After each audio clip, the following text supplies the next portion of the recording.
The doors didn't open. They exploded.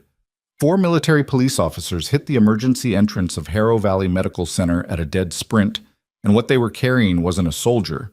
It was 90 pounds of bleeding combat dog that had already bitten through one handler's glove and was working on a second. The animal's back leg was torn open, its muzzle caked with dried blood, and it was making a sound that nobody in the ER had ever heard before.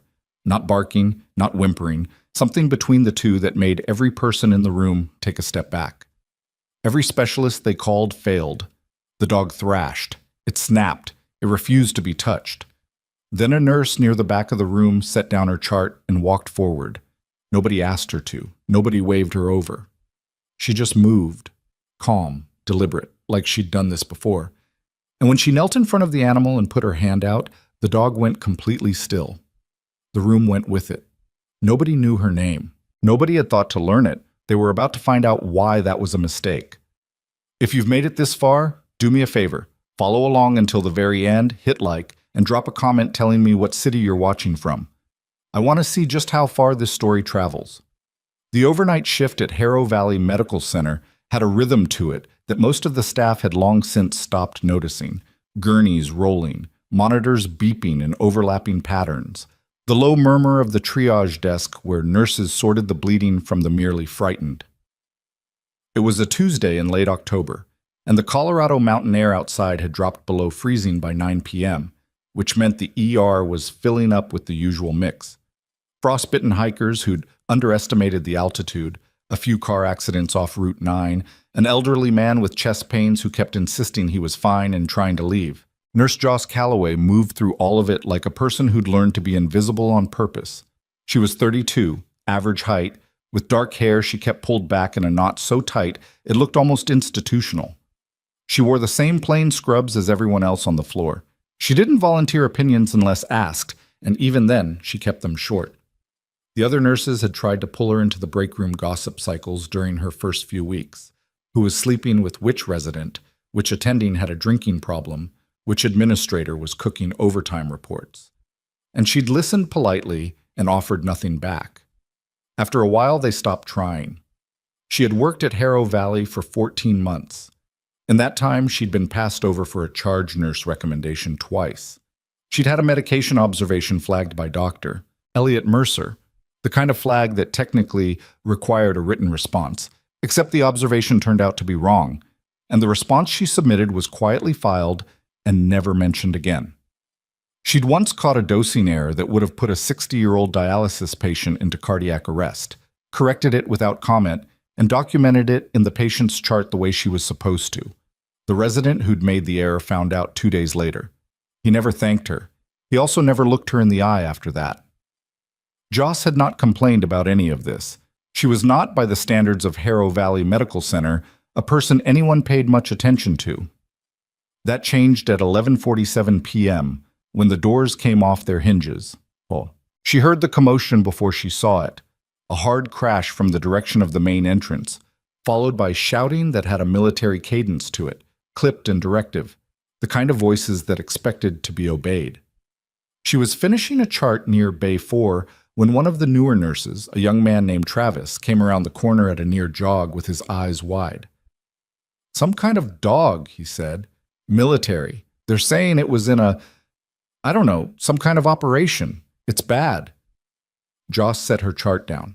The scene at the entrance was controlled chaos, which was still chaos.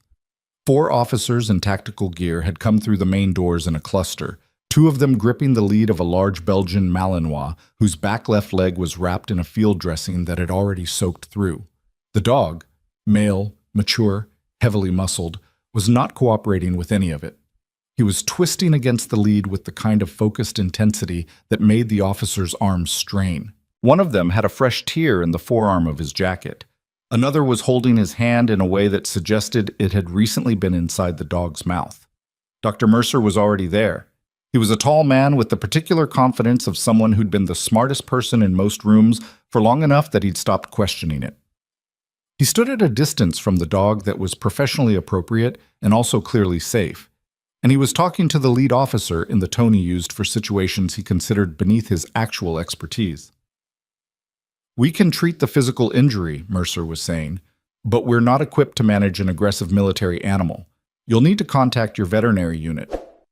Our vet is 40 minutes out, the officer said. His nameplate read Dawes. He was maybe 35, compact build, with the particular stillness of someone who'd learned not to waste movement. This dog needs triage now. The leg is bad.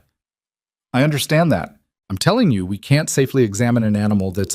He'll tear through that dressing in 10 minutes, Dawes said flatly. Maybe less. He's already reopened it twice.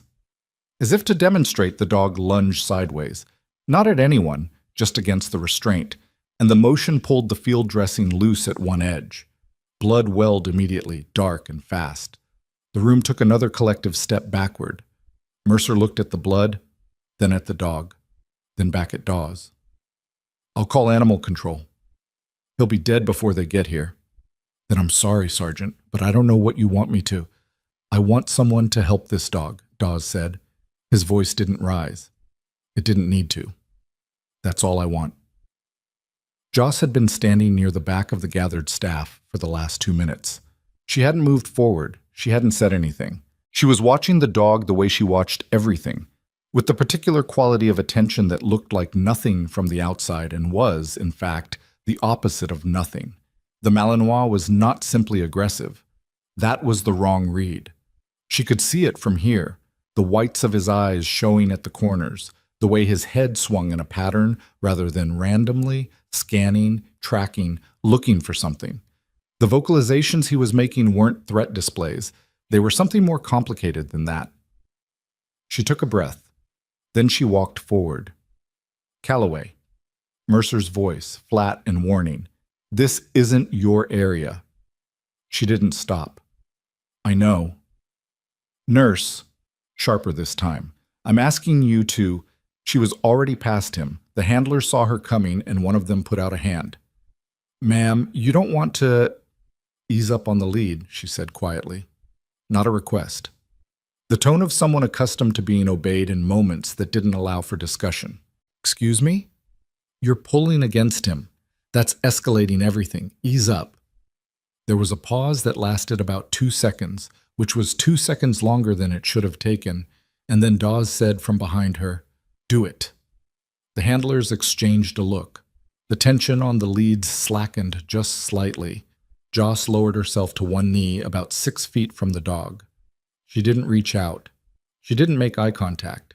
Not directly, not the kind of eye contact that reads as challenge. She positioned herself at a slight angle, weight forward, and she went still.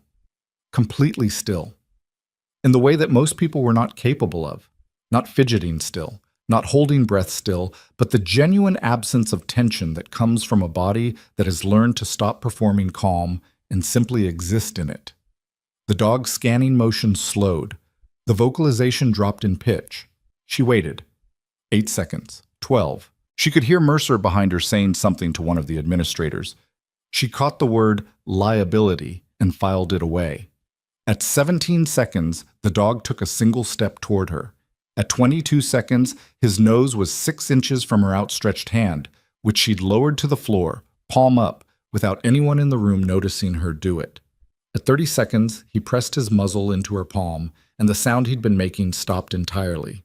The ER went quiet in the specific way that rooms go quiet when something happens that nobody has a category for. Joss moved her other hand to his flank, slow and certain, and found the edge of the field dressing with her fingers. He didn't flinch. He stood there and let her examine the wound with the focused patience of a dog who had decided, in whatever way dogs decided things, that she was trustworthy. It's deep, she said, to no one in particular. He needs irrigation and closure. The dressing shifted during transport. There's debris in there.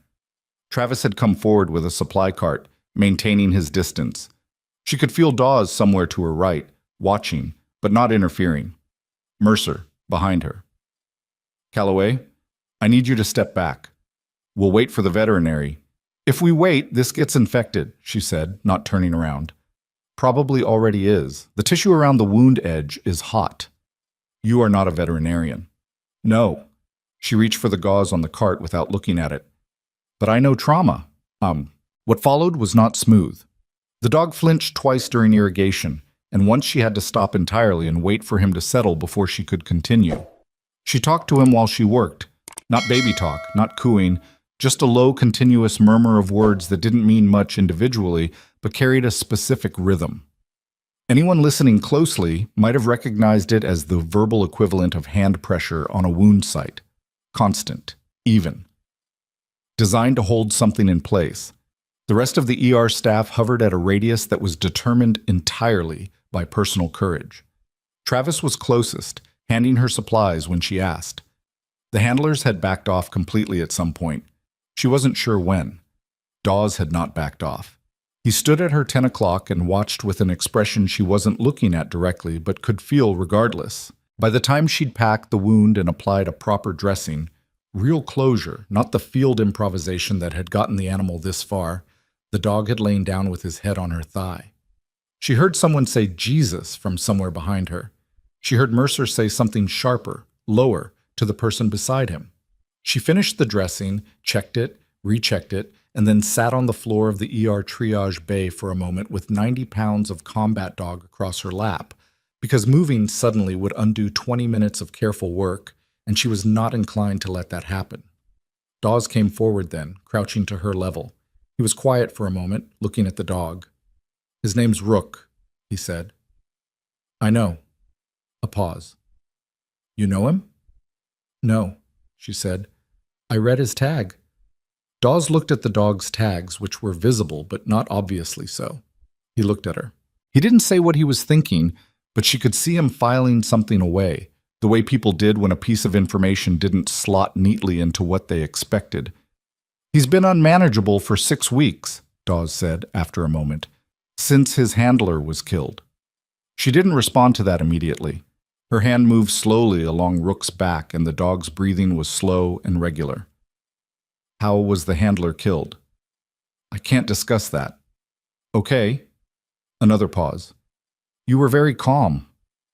"So were you," she said. "When your people wanted to pull the lead tighter, you told them to ease up instead. That was the right call." Dawes looked at her for a moment that lasted slightly longer than conversational. "How long have you been at this hospital?" "Little over a year." "Before that?" She picked up Rook's chart, the basic intake form Travis had started, and made a note. "Various places." It was the truth. It was also a door she was closing, and Dawes was clearly the kind of person who noticed closed doors. She stood, carefully, and Rook came with her. Not pulled, not guided, just rising because she did, the way dogs followed people they'd decided to follow. She handed the chart to Travis and said, "He needs fluids. I'll write the care notes if someone can get me access to the veterinary consult system." Travis blinked. "I don't think he's not a patient." "Then make him one," she said quietly. "Temporarily. Until the vet gets here." She walked back toward Bay 4 and picked up the chart she'd put down 22 minutes ago, and she finished her notes, and she did not look at the cluster of people near the entrance who were watching her. She knew they were talking. She was used to it. The administrator on duty that night was a man named Gerald Holt, who had worked in hospital administration for 19 years and had developed during that time the particular skill set of someone who managed risk for a living, which was not the same as managing outcomes, but frequently got confused with it. He was 51, kept his office impeccably organized, and had a habit of sitting in on shifts he wasn't required to supervise when he suspected something was developing that might require paperwork. He had come down to the ER floor at midnight, which was unusual. He'd watched the last several minutes of the Rook situation from the hallway entrance, and he'd spoken briefly with Mercer, and now he was standing near the nurse's station with the expression of a man who was deciding which problem he had on his hands. He made that decision at approximately 12:45 a.m. when he asked to speak with Joss in his office. She went without asking why. That was also something people noticed about her. She didn't ask questions in situations where other people would have asked questions. It was easy to misread as passivity. It was not passivity. Holt's office on the administrative floor smelled like recycled air and old coffee. He gestured to the chair across from his desk, and she sat, and he settled into his own chair with the deliberate weight of a person performing authority. "You handled an unusual situation tonight," he said. "The dog needed immediate care," she said. The leg was actively hemorrhaging. Yes. He folded his hands on the desk. It did. That's not in question. A pause. Calibrated. What is in question is whether a staff nurse should have intervened in a military matter without being asked. The military officer asked for help. I helped. He asked for help generally. He didn't specifically request your involvement. Sergeant Dawes told the handlers to ease up on the lead when I asked them to, she said. He had the authority to stop what I was doing. He didn't. Holt's expression shifted slightly. Not a lot, just a recalibration. He hadn't expected that to be her answer. That may be true. However, there are concerns about liability. What's the liability? She asked. The dog is stable. The wound is closed. No staff were injured. The concern is about protocol. He leaned forward slightly. You work in this hospital under a defined role, Joss. You're a staff nurse in the ER. You're not a veterinarian. You're not military affiliated. You don't have the training or credentials. I've handled trauma before, she said evenly, in a nursing capacity. Yes. He studied her for a moment. There's something I want to ask you directly, and I'd appreciate a direct answer. She waited. Do you have a relationship with the military, prior service? Any affiliation that might explain tonight? The pause between his question and her answer was exactly long enough to be noticeable, and not long enough to mean anything certain. I'm a civilian nurse, she said. I've been treating this hospital's patients for over a year. My credentials are on file. Holt nodded slowly. He picked up a pen, tapped it once against the desk. They are, and they're in order. Another pause. Dr. Mercer has expressed concerns about your conduct this evening. He feels you undermined his authority in front of military personnel. Dr. Mercer suggested waiting for animal control, she said. The dog would have been in septic crisis before they arrived.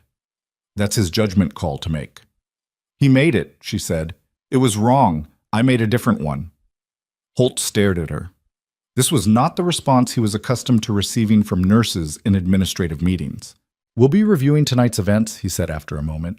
In the meantime, I want you to understand that any further engagement with the military personnel on this floor, any contact with the dog, any conversations that go beyond standard patient-staff interaction needs to come through me or through Dr. Mercer first. Are we clear? Yes, she said. She meant it exactly as literally as she said it, which was to say she had heard him. She found Rook in Bay 7 at 2 in the morning, where they'd moved him to a quiet space while they waited for the veterinary liaison to arrive. The bay was dim, the monitors running their quiet arithmetic. One of the handlers was asleep in a chair in the corner, which told her all she needed to know about how exhausting the last 6 weeks had apparently been. She stood in the doorway for a moment. Rook raised his head from the cot they'd laid on the floor for him. His tail moved once, slow. She came in. She sat on the floor beside the cot, and she didn't say anything. After a moment, the dog put his head back down, this time against her knee, and she felt the weight of it, heavy, trusting, the specific warmth of an animal that had decided to stop bracing. She put her hand on his side, light. She thought about things she didn't generally let herself think about during a shift. The field dressing on his leg reminded her of other field dressings. The sound he'd been making when he came in reminded her of sounds she'd filed into a category labeled Things That Happened, and that was all. She stayed until 3 a.m. Then she stood, checked his dressing one more time, and went back to her shift. Mercer found her at 4:30, near the end of her hours, when the ER had settled into the low-tide stillness that preceded dawn. He was coming off a late consultation and had clearly been thinking about something for the last several hours, because he had the expression of a man who had worked himself up to a confrontation. "A word," he said. She followed him to the alcove near the medication room where conversations were understood to be private. "I want to know where that came from," he said. He was keeping his voice low, which was Mercer keeping himself in check, which was unusual enough that she noted it. That, whatever that was, with the dog. "Experience," she said. "That's not an answer." "It's the only one I have." Mercer shook his head. He was tall enough that looking at her required him to adjust his angle slightly, which he did, which put something off balance in the interaction that she didn't think was intentional. "I've worked with nurses at 6 hospitals," he said. "I've watched medics. I've watched trauma surgeons. What you did out there, the way you assessed that animal's condition before I did, before any of us did, that's not nursing school. That's not even good nursing school. She was quiet. I've been doing this long enough to know what field-trained instincts look like, he said, and what I saw tonight had field in it. She looked at him directly. Dr. Mercer, you called Holt on me before we'd been in this building for an hour. He didn't deny it. I have a responsibility to this department. So do I. You don't have the authority. Neither of us saved that dog because of authority, she said. I saved it because I knew how, and I was standing there. The silence between them had a texture to it. Your personnel file, Mercer said finally. I looked at it this evening. She kept her expression level. There's a gap, he said. 5 years. Between your last documented nursing position and your arrival here. He paused, watching her face for something she was not going to give him. That's not normal. The HR notation says the records from that period were, and I'm quoting, administratively consolidated. I've never seen that language before. Have you? She said nothing. Because I called someone, Mercer said. Someone who might know what it means. The overhead fluorescence buzzed. Down the hall, a monitor beeped its even, unconcerned rhythm. I think, Mercer said slowly, that there is considerably more to you than a nursing license. Joss Calloway looked at the man who had been dismissing her for 14 months and felt, somewhere beneath the controlled surface of everything she kept controlled, the sensation of something beginning to shift, not collapse, not crumble, just move, the way tectonic plates moved, slow and enormous and inevitable. Get some rest, Dr. Mercer, she said. She walked back to the floor. She picked up her last chart of the night. She finished it without mistakes, signed it, clipped it to the board. Somewhere in the hospital, a phone was ringing in an office that wouldn't be occupied until morning, and whatever Mercer had set in motion with the person he'd called, it was already moving, just out of sight, just past the edge of what she could see. She had learned a long time ago what it felt like when something was coming. This felt like that. The call Mercer made that night went to a man named Philip Okafor, which Joss didn't know yet. What she did know, when she came back for her next shift 31 hours later, was that the temperature of the building had changed. Not dramatically. Not in any way she could have pointed to and described to someone who hadn't spent years reading rooms for a living. But it was there, in the way the charge nurse at the desk didn't quite meet her eyes when she signed in the way one of the day shift nurses ended a conversation a beat too early when Joss came around the corner, in the particular quality of Holt's office door being shut at 3 in the afternoon when it was usually open. Something had circulated. She didn't know what exactly. She knew the shape of it. She put her bag in her locker, tied her hair back, and went to work. Rook was still in Bay 7. The veterinary liaison, a woman named Dr. Anita Subramaniam, who was thorough and clearly had not slept enough, had arrived during the previous shift, examined the wound closure, and apparently said something to the charge nurse that had caused the charge nurse to look at Joss's name on the schedule with a new kind of attention. The dressing was good. The wound was clean. Rook was eating, which was apparently the first time he'd eaten without being coaxed in 6 weeks. Subramaniam caught Joss in the hall at the start of rounds. The wound closure on the Malinois, she said. She was direct, which Joss appreciated. You did that? Yes. The suture pattern on the deep tissue is... Subramaniam paused, clearly recalibrating her sentence. It's not standard small animal technique. No, Joss said. It's more like... Another pause. Where did you learn that specific pattern? Joss looked at her evenly. I've treated lacerations in high-stress environments. You adapt. Subramaniam studied her for a moment. She was the kind of person who asked follow-up questions, and Joss could see her deciding whether to ask the one that was clearly sitting at the front of her mind. She decided against it, finally, and gave a brief professional nod. It held well, she said.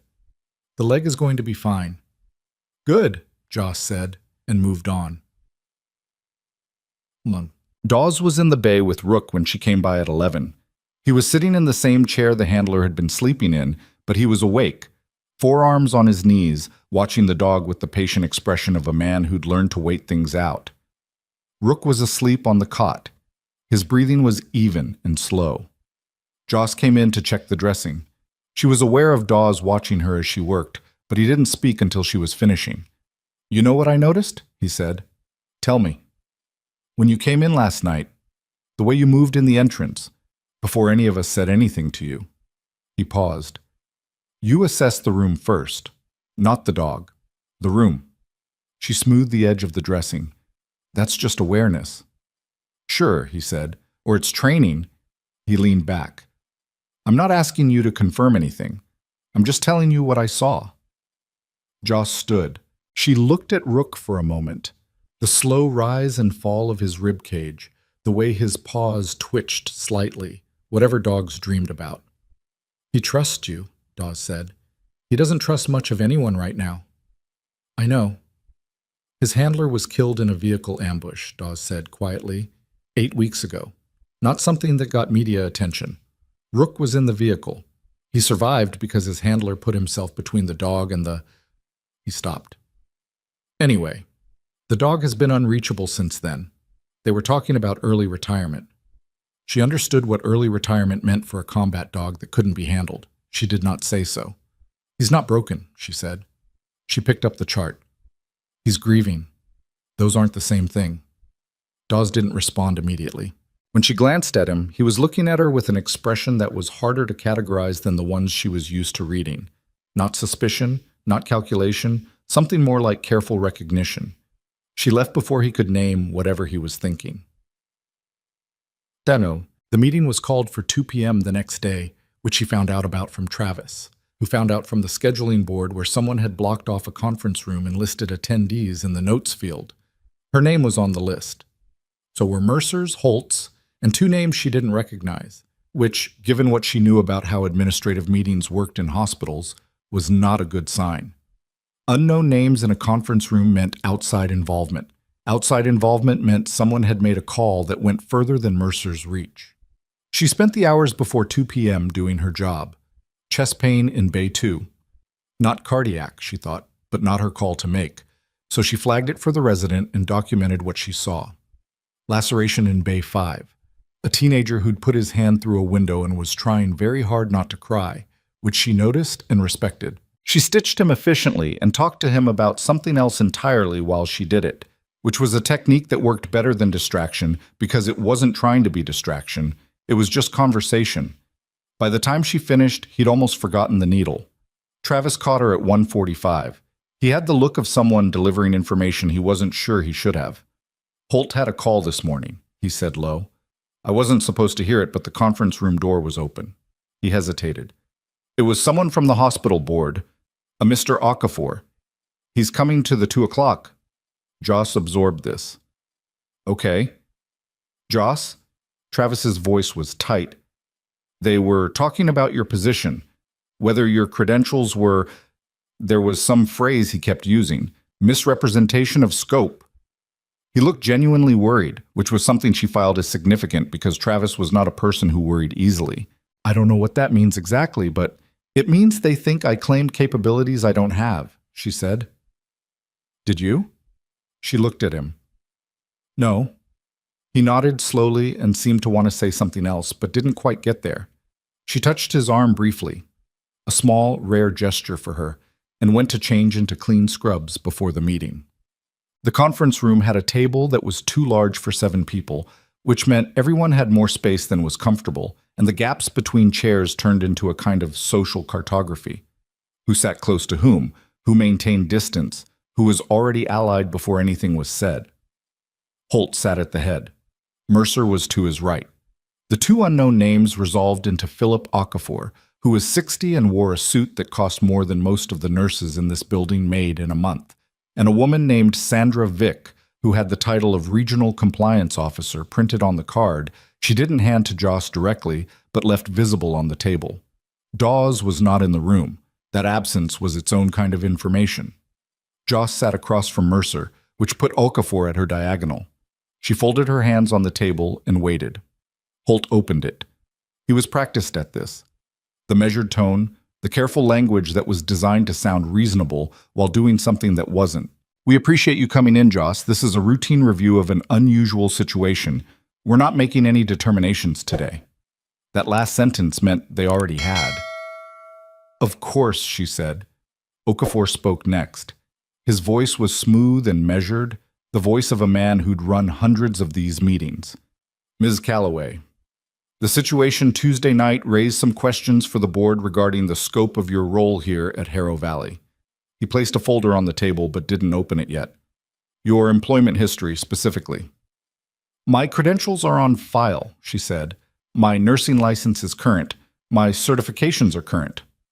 They are, Vic said. She had a tablet in front of her and was making notes without looking up. However, there's a period of your professional history that's, she glanced at Okafor briefly, not well documented. Records from that period were consolidated, Joss said. We're aware of the notation, Okafor said. We'd like to understand what that means. It means the records were consolidated. A pause settled over the table. Mercer leaned forward slightly, the way he did when he was about to say something he'd been waiting to say. What I saw Tuesday night, what several staff members witnessed, was not consistent with the skill set of a standard ER nurse.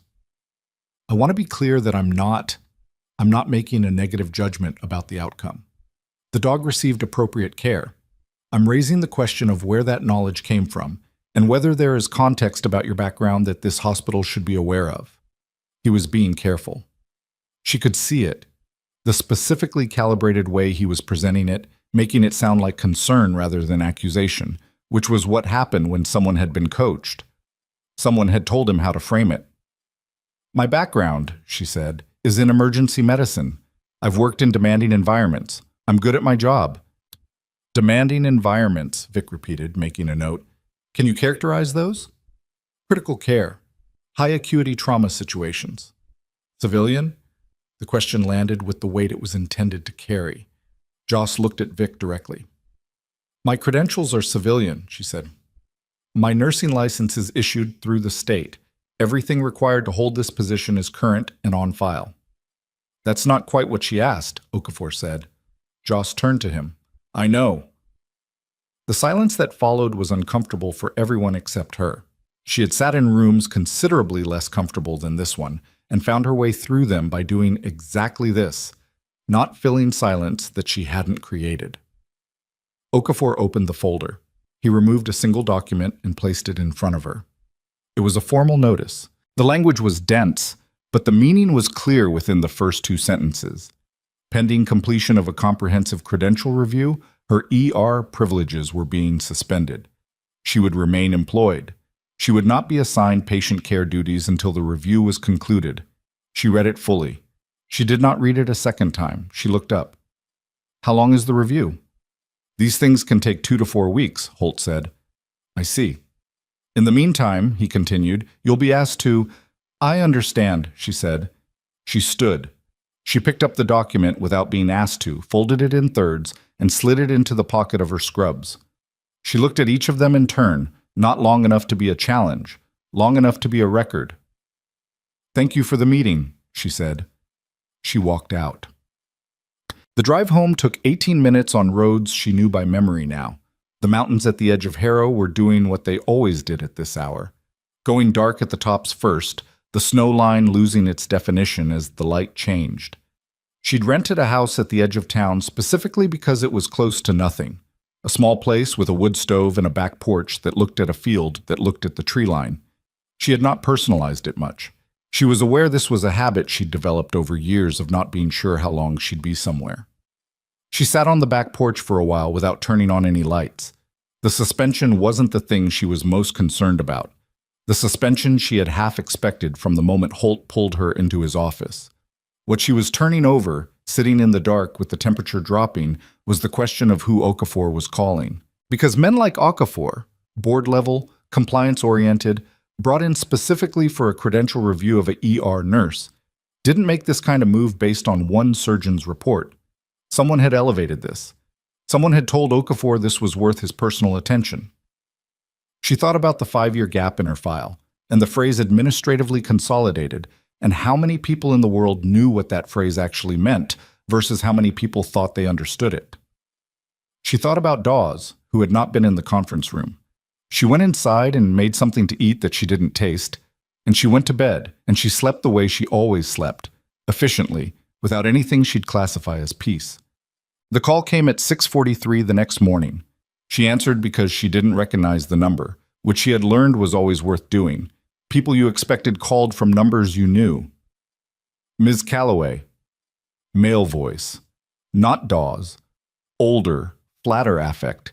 The particular dryness of someone who'd spent years on phones he didn't want to be on. My name is Harlan Briggs. I'm calling from the Office of Investigative Affairs, Department of Defense. She stood at her kitchen window and watched the field.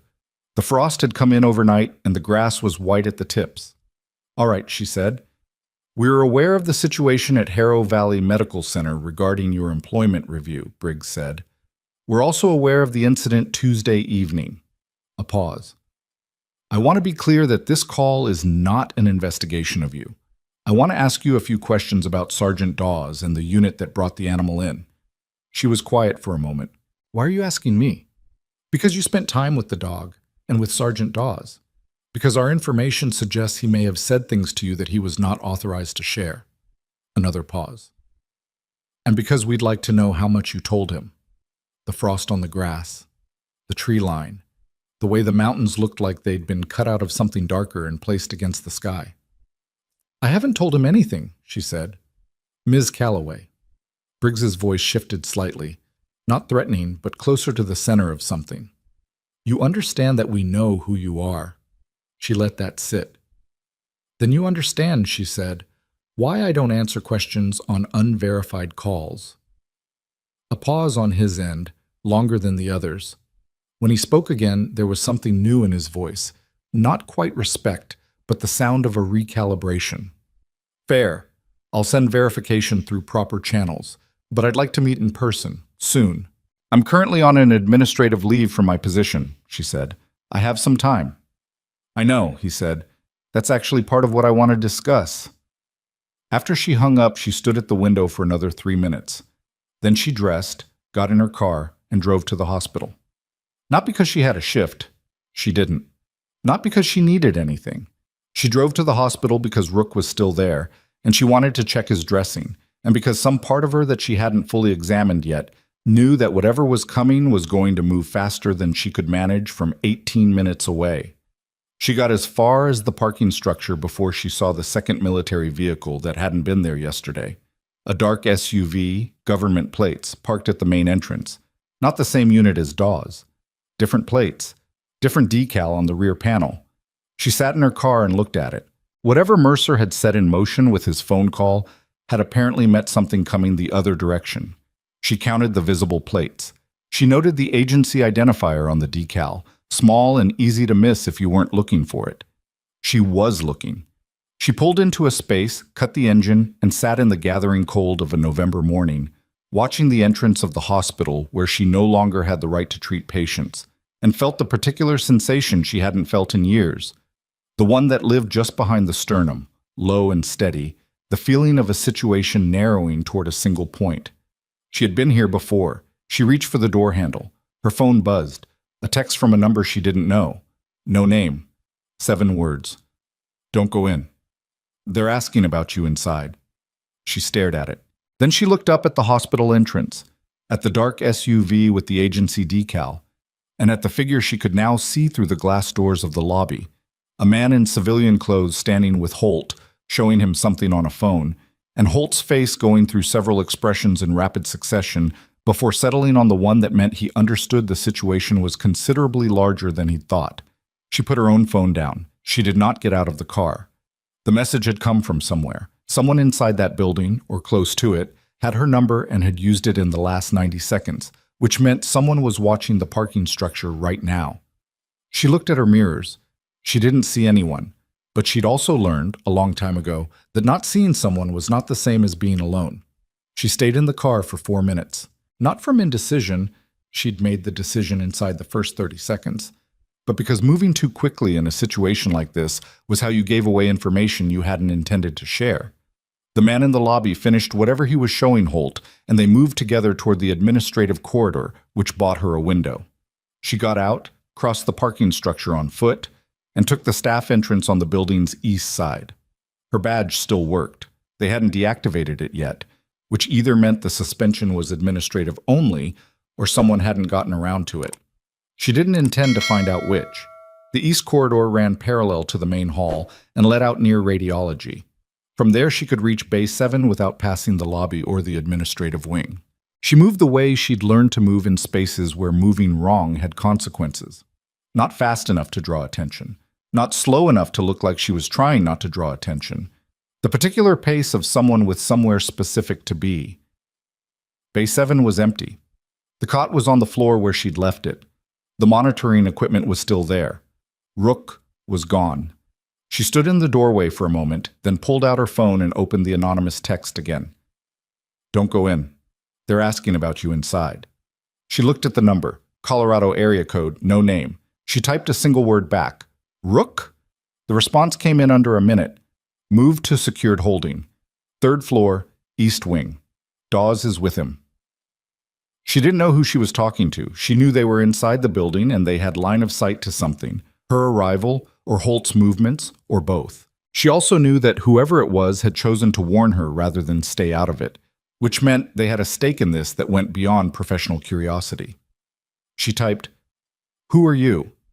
The reply, "Someone who read your file. The real one." She pocketed the phone. The 3rd floor east wing was the overflow ward, long-term observation rooms, mostly empty this time of year. She took the stairwell rather than the elevator and came out into a hallway that was quieter than the floors below, the kind of quiet that had texture to it. Fewer staff, longer sight lines. She identified Dawes by his posture before she saw his face. He was outside a closed door about 40 feet down, leaning against the wall with his arms crossed, not looking at his phone the way people who were waiting and relaxed looked at their phones. He was watching the hallway. He saw her. He didn't look surprised. "You got the text," he said. "Was it you?" "No." He tilted his head slightly down the hall, toward the stairwell at the far end. "It was Reyes, one of my people. She saw the OIA vehicle when it pulled in this morning. Joss filed this OIA, which aligned with what Briggs had told her on the phone, Office of Investigative Affairs. She also filed the fact that Dawes's people were apparently watching the parking structure and had her cell number, which meant someone in his unit had run her before she ever walked into the hospital's east entrance. "Tell me what's happening," she said. He looked at her for a long moment, the look of a man who was deciding how much to trade. "The OIA vehicle belongs to an investigator named Caulfield, Warren Caulfield. He's been running a secondary review on our unit's last 2 operations. Not the ambush, something before it. He reached out to your hospital board 3 days ago. Not about the dog. About you." "About me?" "About who you used to be," Dawes said. "He's been pulling sealed records. He got partial access to your consolidated file through a DOD liaison request. Enough to know your background isn't what's on your nursing license." He paused. "He's trying to use the credential suspension as leverage." "Leverage for what?" "To get you talking. About the operation. About what you saw overseas." His voice dropped. Not dramatically, just to the level of someone saying something they weren't going to repeat. "You were the only surviving medical officer from your unit's last classified mission. You know that makes you the only person who can corroborate or contradict the official incident report." She looked at the closed door behind him. She could hear Rook moving inside, the low sound of claws on linoleum as the dog paced. "And the incident report is wrong," she said.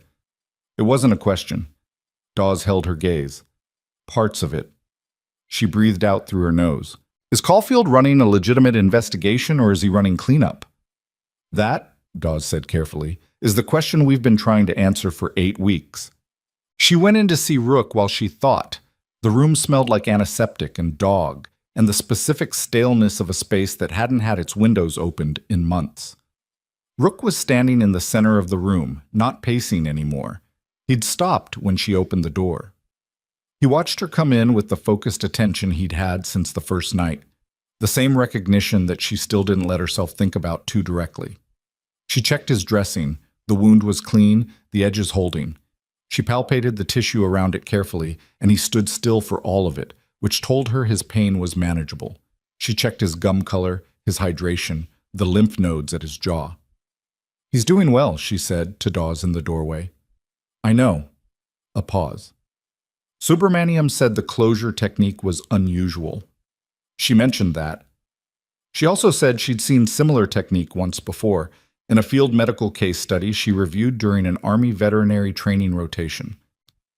He let that sit.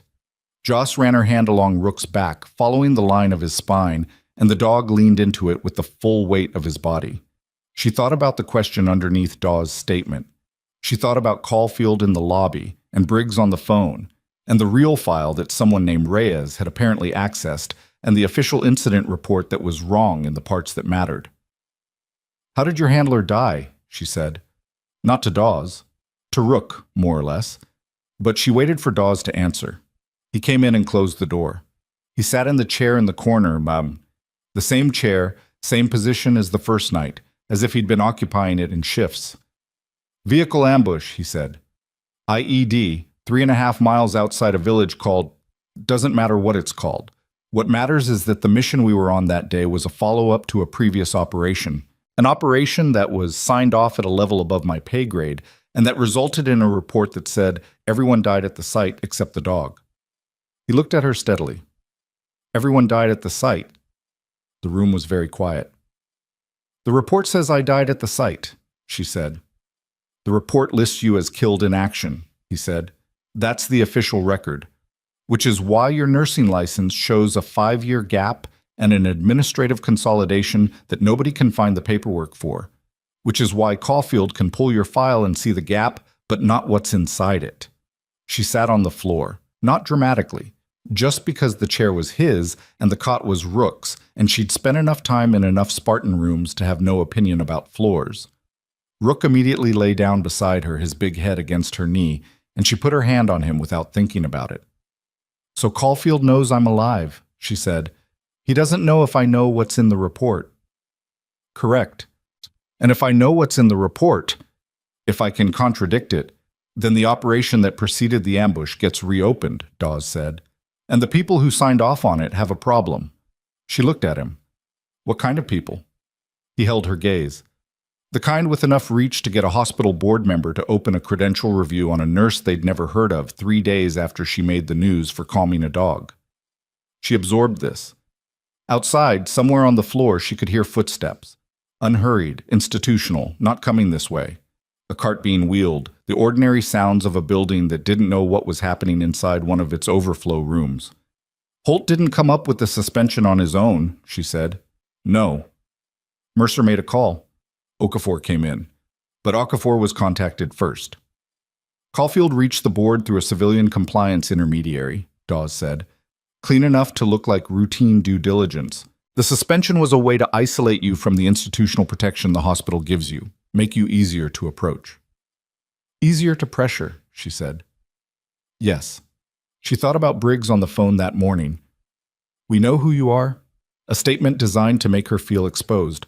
Also possibly a test to see whether being exposed would make her talk. "Briggs called me this morning," she said. Dawes' expression shifted in a way she couldn't fully categorize. "Briggs is Caulfield's analyst. If he called you directly, they're moving faster than I thought." "He wants a meeting." "Don't take it." "I know." She paused. "Who sent you here, Dawes?" "With Rook. This specific hospital." Something moved across his face. Not guilt, but something adjacent to it. The expression of a person who'd made a decision they were still examining. "Rook needed care," he said. "This was the closest level 2 trauma center." "That's true," she said. "It's also not an answer." He looked at her for a long moment. "Someone in my chain of command ran your location 8 weeks ago. After the ambush report came out wrong, they didn't tell me why. They told me if the dog needed emergency medical care, use Hero Valley." He paused. "I didn't ask questions I shouldn't ask." "But you're asking them now."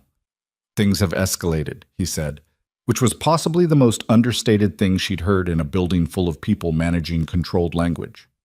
She left the hospital through the east entrance the same way she'd come in, and drove to a diner on Route 9 that she'd used twice before specifically because it had a back booth with sightlines to the entrance and parking lot and was not affiliated in any way with the hospital community. She ordered coffee she didn't particularly want and sat with her phone on the table and thought. The official record said she was dead. She had understood this for years. It was the administrative reality of how she'd been extracted from her previous life, the mechanism that had given her a new set of credentials and a job history that was clean but thin. The consolidation in her file was a protective measure, not an erasure. Someone had made sure she could work, could exist, could build something that looked like a normal life, while the classified record sat sealed in a drawer that required multiple authorizations to open. What she hadn't known, what nobody had told her when she'd built her life in Hero Valley, with her small house and her back porch and her 4-year-old habit of being invisible, was that the sealed drawer had been partially opened, that someone had decided at some point in the last 8 weeks that the incident report needed scrutiny, and that scrutinizing the incident report meant finding her.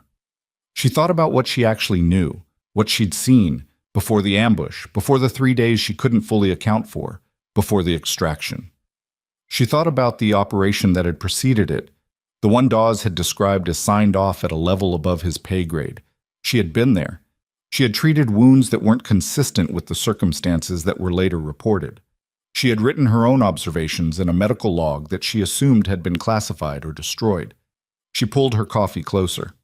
The medical log. She'd written it in the field, the way she'd been trained to write everything, systematic, specific, timed.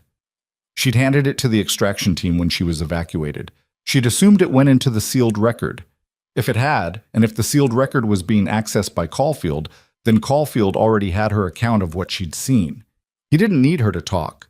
He needed her to not talk, or to say something inconsistent, something he could use to discredit the log.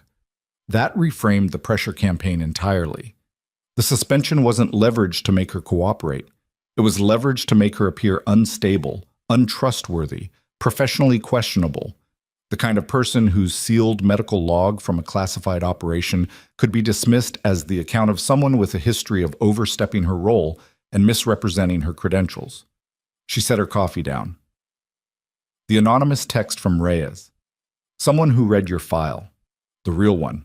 If Reyes had read the file, she'd read the log. She knew what was in it, which meant Dawes' unit had been running a parallel track, trying to authenticate the log, trying to protect what it said before Caulfield could bury it. And they'd needed her alive and credible to do it. She was not, she reflected, in the habit of being anyone's asset. But she also understood that this situation had already decided what it was going to be, independent of her preferences. Her phone buzzed. Not the anonymous number this time. A number she recognized because it was the hospital's main administrative line, and she'd had it memorized since her 3rd week. She answered. It was Travis. His voice was tight in a way that had nothing to do with the gossip circuit tension she'd heard from him before. This was different. Joss? 2 syllables with a lot of weight in them. You need to come back. I'm on administrative leave, Travis. I know, but... He stopped. She could hear the floor noise behind him, voices that were more urgent than background. There's been an incident, a structural... Something fell in the main corridor on the 2nd floor, part of the ventilation housing. 3 people are down and we are... It's bad, Joss. 2 of them are ours. She was already standing. Who? She said. Nurse Bautista. And... A pause. Reyes. She went still. The soldier, Travis said. The one who was here with the dog unit. She was coming down the corridor when it came down. His voice was not steady. Travis's voice was almost never not steady. Joss, the attending on shift is Connolly, and he's doing his best, but it's a bad head injury, and there's a secondary bleed they can't get ahead of, and Mercer is in surgery on something else, and I don't know what to do. She was already walking to her car. I'm 7 minutes out, she said. Tell Connolly to hold pressure on the secondary bleed. Do not move her until I'm there, unless she arrests. Travis. She needed him to hear her clearly. Do not let them move her. She was in her car before she finished the sentence. 6 minutes and 40 seconds.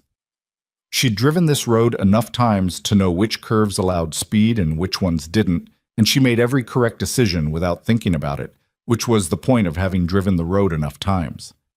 The main entrance had a cluster of hospital security and two nurses from the day shift standing in the outer corridor when she pushed through the doors. Nobody stopped her. She had her badge and her pace and the specific expression of a person moving towards something urgent, and in hospitals that combination was still enough to clear a path. Second floor. She heard it before she saw it. The particular sound of a trauma response that was under-resourced, voices overlapping in ways that indicated communication breakdown rather than teamwork. She rounded the corner and the scene resolved. A section of ventilation housing approximately 4 feet long had come down from the ceiling. It was heavy-gauge steel, the kind that in theory was secured with rated hardware, and one end of it had struck the corridor floor and the other had struck the two people who'd been walking beneath it. Bautista, a day shift nurse she knew, was conscious and sitting against the wall with her arm at an angle that indicated a clean fracture, which was bad, but manageable. She was pale and controlled, which was the best you could be with a broken arm. Reyes was on the floor. She was young. Joss registered this with the part of her brain that cataloged and moved on. Maybe 26 in civilian clothes, dark hair spread around her on the tile. A medic from Dawes's unit that Joss had never seen before was doing compressions. Connolly, the attending, was kneeling at her head, holding a manual airway, and his face had the controlled terror of a competent doctor in a situation that was at the edge of his specific training. Joss crossed the distance in 3 seconds.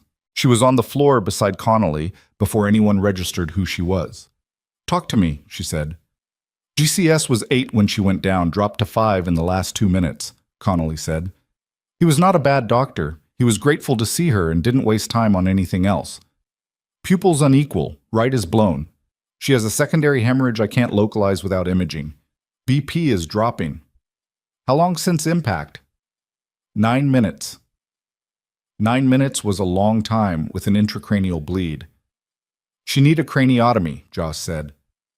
"I know she needs a craniotomy. I have one surgeon in the building right now and he's in an open abdominal case." She looked at the medic doing compressions. "Young man, efficient, holding rhythm." "You her unit?" "Yes, ma'am." "Name?" "Corporal Fitch." "You're doing it right. Keep going." She turned back to Connolly. "Where's Neuro?" 20 minutes out." "She doesn't have 20 minutes, Joss said. Connolly looked at her. "I know. Get Mercer out of his case. I don't care what he's in the middle of. Get him out and get him up here." She was already checking Reyes's pupils herself, pulling a pen light from the breast pocket of her scrubs, where she still kept one by habit. Right pupil fixed and dilated, left sluggish. The herniation process was beginning. "Mercer can close an abdomen in 8 minutes if he has to. Tell him he has to. He's not going to take orders from, tell him a soldier is herniating on the 2nd floor, and if he doesn't come up here, she dies on his shift," Joss said. "That's not an order. That's information. He can decide what to do with it." Connolly got on the radio. She worked. The space between Connolly's call to Mercer and Mercer's arrival on the floor was 6.5 minutes, and in that time she managed Reyes's airway, called for a crash cart that they needed twice and used once, talked Fitch through a rhythm change in the compressions with the flat efficiency of someone who'd called these adjustments in conditions that made a hospital corridor feel luxurious, and established 2 large-bore IVs in veins that were increasingly difficult to access as the BP dropped. Bautista said something from against the wall. "You're okay," Joss told her without looking up. "Your arm's broken. Someone's coming for you." "I know I'm okay," Bautista said, her voice strained but sharp. "I'm asking about Reyes." Joss didn't answer that one. Mercer arrived at 6 minutes 20. He came around the corner with his surgical cap still on and gloves off, and he took in the scene with the rapid clinical parsing of a man who'd done this for 20 years, and then his eyes landed on Joss. She met his gaze. She was on the floor with blood on her scrubs, and a second IV running, and Reyes's head stabilized between her knees because someone needed to maintain the cervical alignment, and she was the one doing it. "She's herniating," Joss said. "I've been managing the secondary bleed conservatively, but She needs surgical decompression in the next 10 minutes or we're going to lose her. Mercer came forward. He crouched, checked the pupils himself, checked the readings Connolly gave him, ran his hands along the cranial structure with the practiced speed of a man who could do a physical exam in 20 seconds and have it mean something. He looked up at Joss. You've done a craniotomy before. It was not a question. She held his gaze. I've assisted. In what setting? A forward surgical. Another silence, the length of a decision. Mercer looked at Reyes. He looked at the corridor.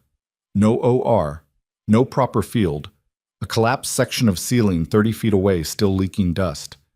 We can't do this here, he said. No, but we can keep her stable long enough to get to OR2.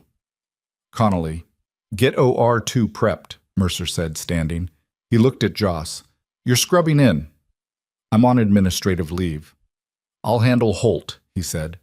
He said it with a flatness that told her the conversation he was expecting to have with Holt was not going to be pleasant, and he had already decided not to care.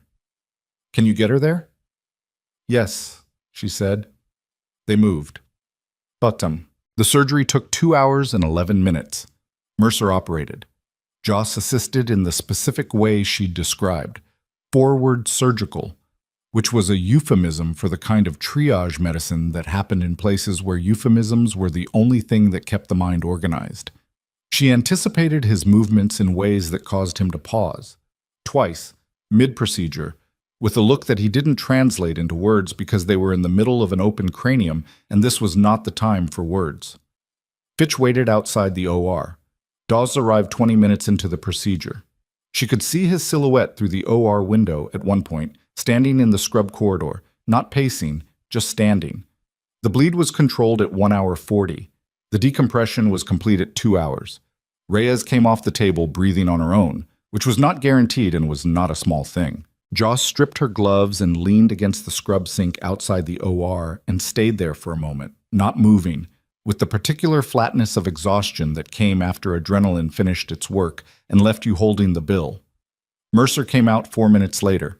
He stood beside her at the sink, washing his hands with the methodical focus of someone who needed something methodical to do. He said nothing for a while. Forward surgical, he said finally. Yes. That's not a civilian designation. No, she said. It's not. Another silence, longer. The water ran. From inside the OR, she could hear the team running post-op protocols, the organized sounds of people who'd done a hard thing successfully and were now following the procedures that came after. The suture on the bridging vessel, Mercer said. That pattern. I've only seen that in military surgical literature. Advanced trauma life support protocols from... He stopped. He looked at his hands under the running water. Who trained you? She looked at the wall. People who are mostly dead now. Mercer turned off the water. He dried his hands carefully, the way he always did everything. Deliberately, completely. He turned to look at her. The credential review, he said. I started it. I know. He stopped, started again. I thought you were misrepresenting yourself. I thought it was a patient safety issue. I know that too. I was wrong, he said. The words came out with the effort of a person who was not in the habit of saying them and understood that this didn't excuse that. About what you were doing here. He looked at her steadily. I don't know why you're here, why this hospital, why this town, but I don't think it's because you couldn't get a better position somewhere else. She was quiet. The people who came in this morning, he said. Holt's meeting, that investigator. They were asking questions about you that weren't about credentials. He paused. He asked Holt whether you'd had any contact with military personnel since arriving here. He asked specifically whether you'd spoken with anyone from Dawes' unit before Tuesday. She looked at him. What did Holt say? He said as far as he knew, you'd never met Dawes before Tuesday. Mercer held her gaze. That investigator didn't look like he believed it. Did you say anything? He didn't ask me. A pause. He's going to. She absorbed this. She was tired in a way that was specific. The kind of tired that came not from physical output alone, but from the intersection of physical output with something else. The weight of a situation that had been pressing from multiple directions at once for 48 hours without resolution. Mercer, she said. The structural failure. The ventilation housing. Is that a known issue in this building? He frowned. There was a maintenance inspection 6 months ago. Nothing flagged. Who has access to the maintenance logs? His frown deepened. Administration. Facilities. Why? Because Reyes was the person who texted me this morning, she said. She told me not to come in. She said they were asking about me inside. She looked at him steadily. 30 minutes later, a section of ceiling came down on her. The silence that followed was different from the previous ones. She watched the thought move across his face. The initial resistance, the clinical habit of demanding evidence before conclusions, and then the thing underneath it that was not clinical, the thing that was just a person looking at the shape of something and understanding what it might mean. You're saying it wasn't an accident, he said. I'm saying I want to see the maintenance log for that ventilation section, she said, and I want to know who pulled it before the incident. Mercer looked at her for a long moment with an expression she hadn't seen from him before. Not deference. He wasn't built for deference. Something more accurate than that. The expression of a man who was updating a significant number of assumptions simultaneously and was doing it. She had to give him credit without flinching. I can get the log, he said. I need it in the next hour, she said, before Caulfield gets back in front of Holt. He nodded once, turned, and walked down the hall. She stood at the scrub sink and thought about Reyes, who was alive because she'd been in a corridor instead of a stairwell, and who had sent a warning text 45 minutes before a piece of the ceiling found her. She thought about Caulfield in the lobby. She thought about the incident report that said she was dead. The maintenance log, if it showed what she thought it might show, was not going to make her life simpler. It was going to make things considerably more dangerous and considerably more irreversible. She was aware of this.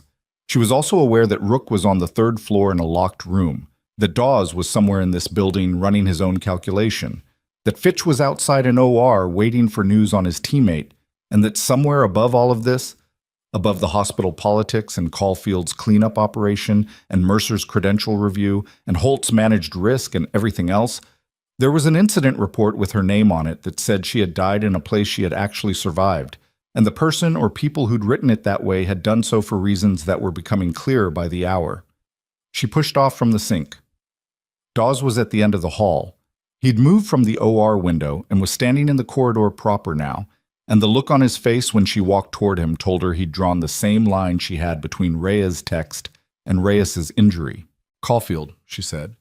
I don't have proof, he said. I'm getting the maintenance log. Joss. He said her name for the first time. If there's evidence of tampering, this becomes something different. This stops being a pressure campaign. He held her gaze. These people already wrote you into a KIA report. They didn't do that because they're cautious. She looked at him steadily. I know what they did, she said. Then you know what they're capable of. Yes, she said. I do. She paused. But they made a mistake. What mistake? They came into my hospital, she said, and they hurt one of your people to try to stop me from talking. She held his gaze. I've been quiet for 5 years. I've been careful. I've been invisible. She felt something settle in her chest, not heat, not anger, something more like bedrock, the thing under the thing. I'm done being invisible. Dawes looked at her. Reyes is going to be okay? He said. Barring complications, yes. He breathed out. He looked at the floor, then back at her. What do you need from me? Hold Caulfield in this building, she said. I don't care how. Dawes is in this hospital on official military business with an injured working dog. You have standing. Use it. And you? She was already walking. I'm going to find out, she said, exactly who authorized that maintenance access.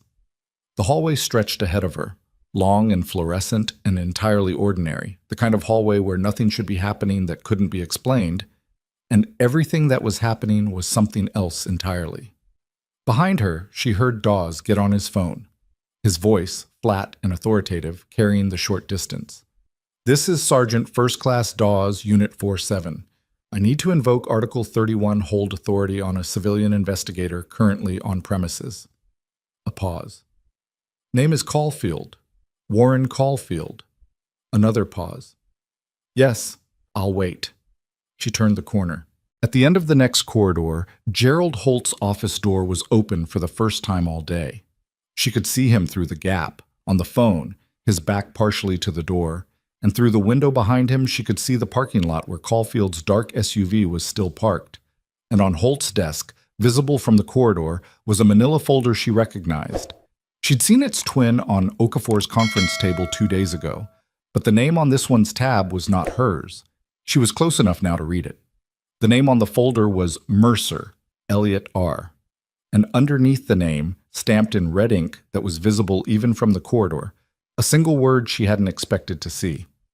Informant. She did not stop walking.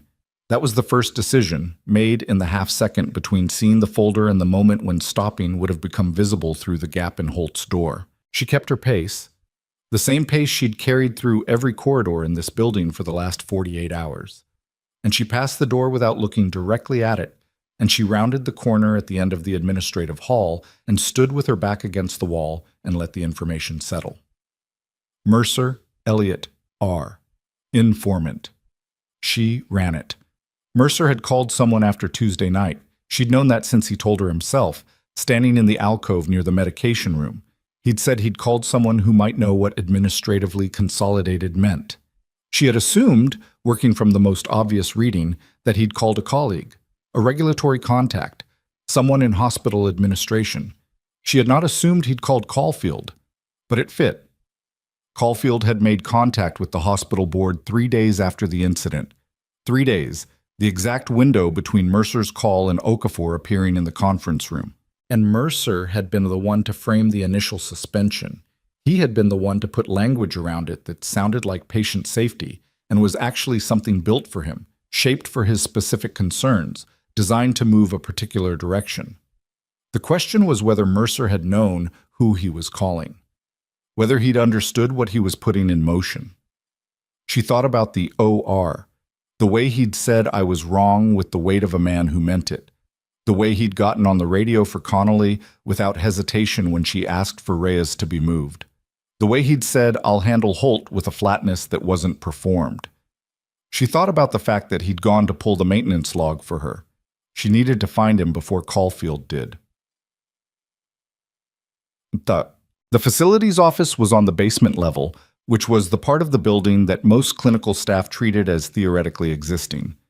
She took the back stairwell and moved through the lower corridor past laundry and supply storage toward a door marked Plant Operations, Authorized Access Only.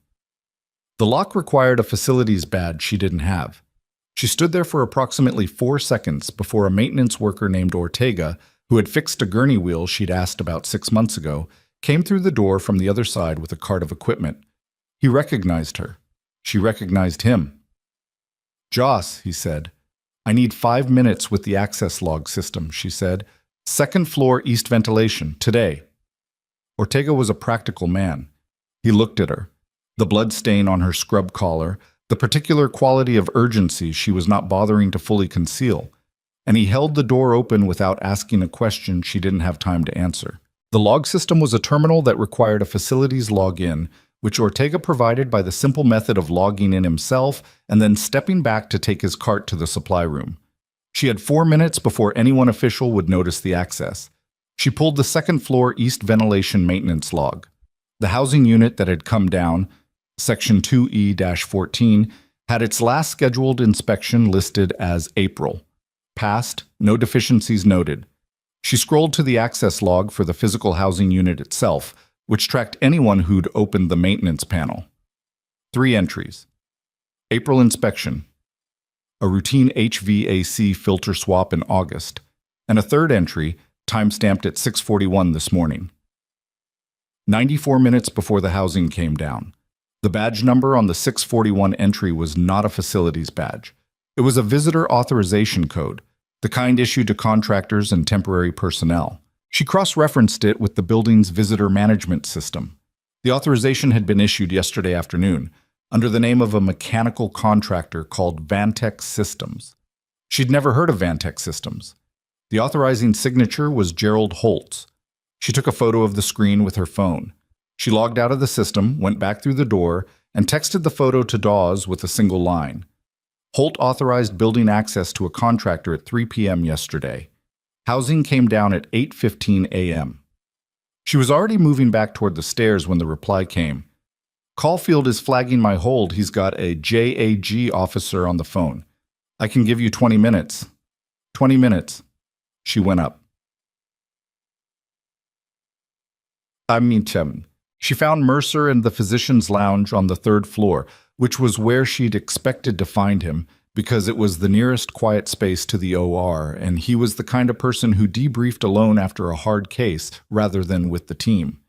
He was sitting with a cup of something he wasn't drinking, and in front of him on the table was a manila folder that she recognized because she'd seen another one exactly like it on Holt's desk 30 minutes ago. He'd beaten her to the maintenance log. She sat across from him. He didn't look up immediately. When he did, his face had the specific quality of a man who'd learned something he was still processing. The Section 2E-14 access log, she said. Yes. You saw the contractor entry. I saw it. He turned the folder to face her. Inside was a printed copy of the access log. He'd thought to print it, which she hadn't, and beneath it, a second document she hadn't seen yet. A building permit for Vantex Systems, dated 6 weeks ago. The permit was pulled 6 weeks ago, Mercer said, which means whatever they were planning, they planned it before Tuesday, before Rook came in, before any of this happened here. She absorbed this. 6 weeks ago was when Rook's handler was killed, when the ambush report came out wrong. They were already watching you, Mercer said. He stopped. Before you called them, she said, not harshly, just accurately. He looked at her. I didn't know I was calling them. I called a regulatory contact at the DoD Medical Licensing Board, someone I've used before for credential issues. He told me he'd look into the administrative consolidation and get back to me. He paused. He got back to me by sending Okafor. What's his name? She said. Kershaw? Darren Kershaw. He's listed as a civilian compliance analyst. She filed the name. Kershaw, Caulfield, Briggs. The shape of an operation with more people in it than she'd initially mapped. Mercer. She kept her voice level. The folder on Holt's desk had your name on it, with the word informant. He went still. Not the stillness of shock, the stillness of a person hearing something they'd been afraid of and now couldn't avoid. He kept a file, she said. Either Caulfield gave it to him or he built it himself. Either way, what's in that folder is a record of your contact with Kershaw, your credential flag, the suspension recommendation. She held his gaze. They used you to get to me, and they documented it in case they needed to use it against you later. The physician's lounge was very quiet. A refrigerator hummed in the corner. Somewhere down the hall, an intercom announced a room number in the flat, institutional tone that had been the background of her entire working life. I had a patient, Mercer said. His voice was careful. 3 years ago. A veteran. Chronic pain management case. He filed a complaint against me, said I'd underprescribed, that I wasn't taking his history seriously. The board reviewed it and closed it with no finding. He looked at his hands. I always thought that was the end of it. A pause. Kershaw mentioned it in our first call, casually, like he was just making conversation. He looked up at her. He was telling me what they had. Leverage. Caulfield's people had found Mercer before Mercer had found them. The credential flag against Joss had been an opportunity, not a trigger. They'd been looking for a way into the hospital, and Mercer's existing concern about her had given them exactly the entry point they needed. You're not going to get thrown under this, she said.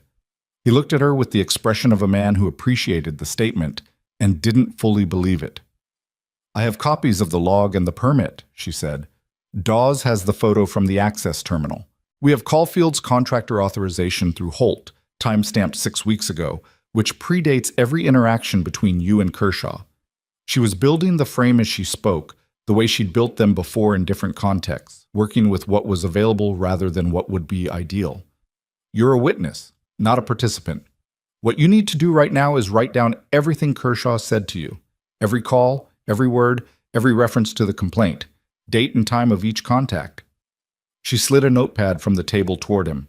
It was a physician's notepad, the kind left in lounges across every hospital in the country, and it had never been put to more specific use. Do it now, while it's clear. He picked up the pen.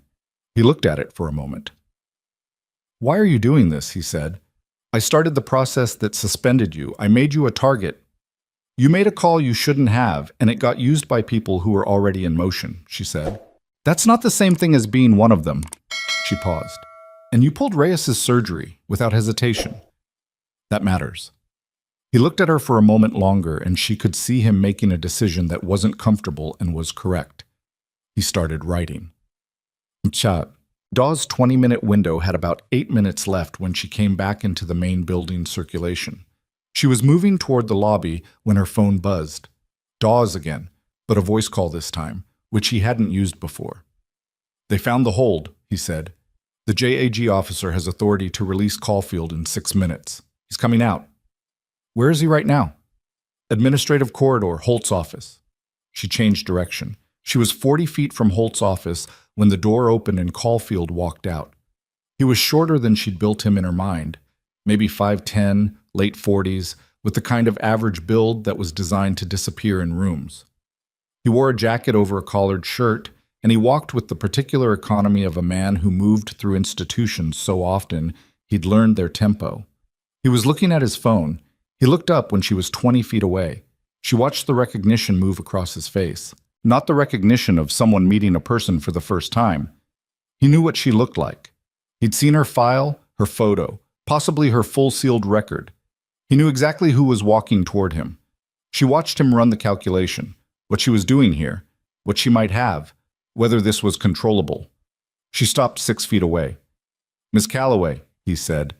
His voice was the professionally neutral tone of someone who'd been trained to manage unexpected contact. This isn't a meeting I arranged. I know, she said. I arranged it.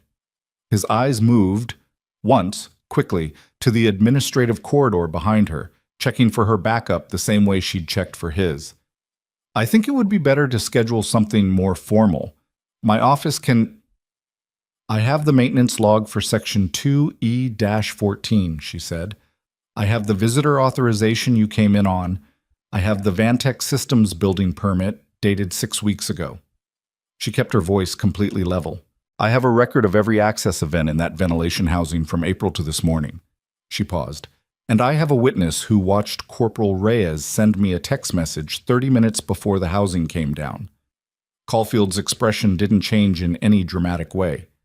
That was, she recognized, what made him good at what he did. The ability to absorb information without telegraphing what it did to him.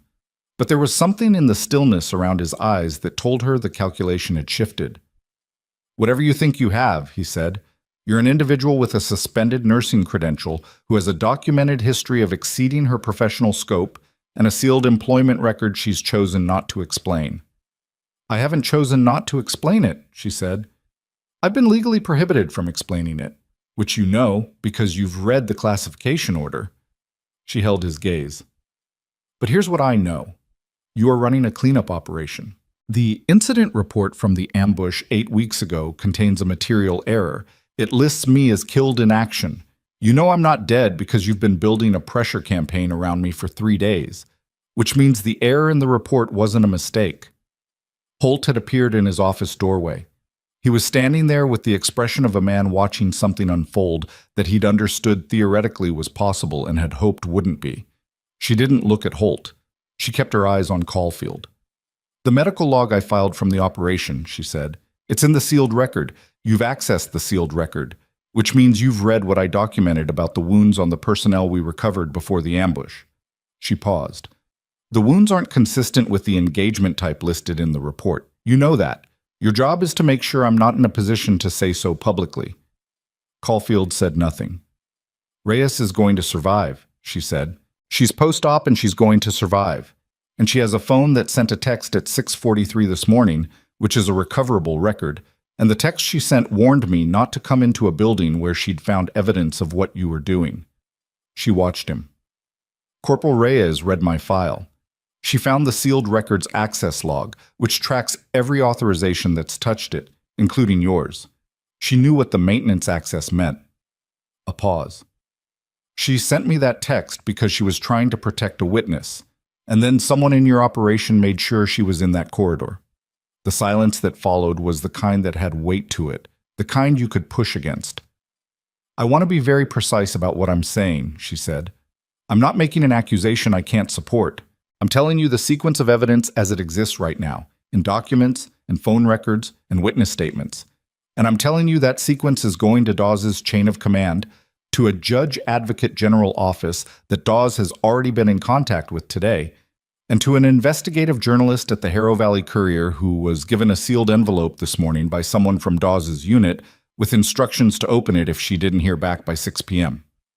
That last part was partially constructed. She had asked Dawes to make that call during the surgery window, and she did not yet know if he'd managed it. But Caulfield didn't know that either. He looked at her. She looked at him. Behind her, she could hear Holt breathing, audibly, which told her his heart rate was elevated, which told her he was not as composed as he was standing. You were listed KIA, Caulfield said. Quiet. Careful. Any record originating from a deceased service member. I'm standing in front of you, she said. The KIA designation was fraudulent, which you can't use as a legal shield because the fraudulence is the crime. Caulfield said nothing. She waited.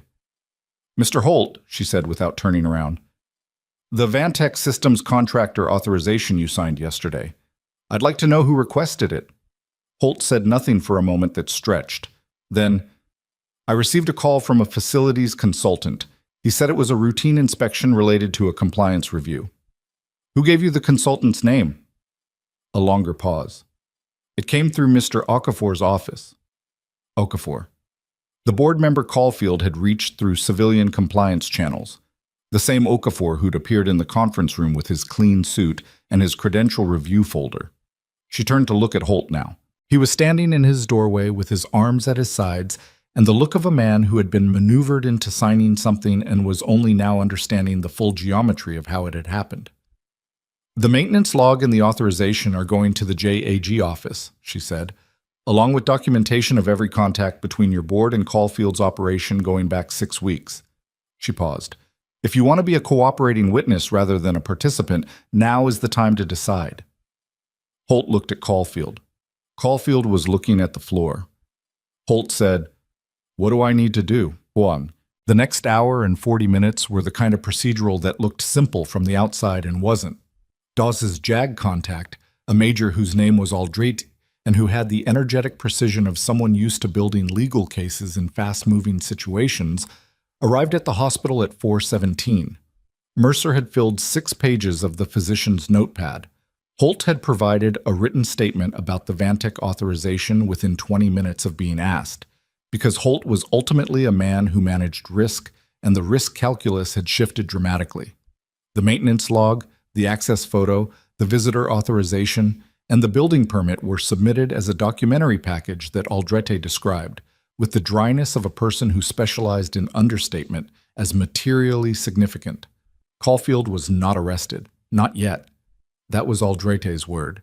Not yet, delivered in a tone that carried the weight of inevitability. He was formally detained for questioning under a military investigative authority that Dawes had invoked and Aldrete had ratified, and he was walked to a room on the administrative floor that was not his choice and was not comfortable, and 2 uniformed personnel from Dawes' unit stood outside it in a way that was technically described as a voluntary cooperation request, and was not that. Briggs, the analyst, stopped returning calls at 4:45. Kershaw, the regulatory contact Mercer had called, was reached by Aldrete's office at 5:10 and invoked legal counsel within 30 seconds of being told what the call was about, which was its own kind of statement. Okafor was contacted by the hospital board's own legal team at 5:30, after Holt made a second statement that named him specifically in connection with Caulfield's initial outreach. It was not, as Joss had said to Mercer earlier that day, smooth. It was loud in the specific way that institutional collapses were loud. Not explosions, but the grinding mechanical sound of something large and load-bearing giving way under accumulated pressure. Phone calls in corridors, doors closing, The specific quality of people conferring in groups of two because groups of three felt like too many witnesses. She sat in a waiting area on the second floor at 6 p.m. and felt the tiredness that she'd been managing since the OR, like a weight that had found its final position. Dawes came and sat beside her. He didn't say anything for a while, which she appreciated.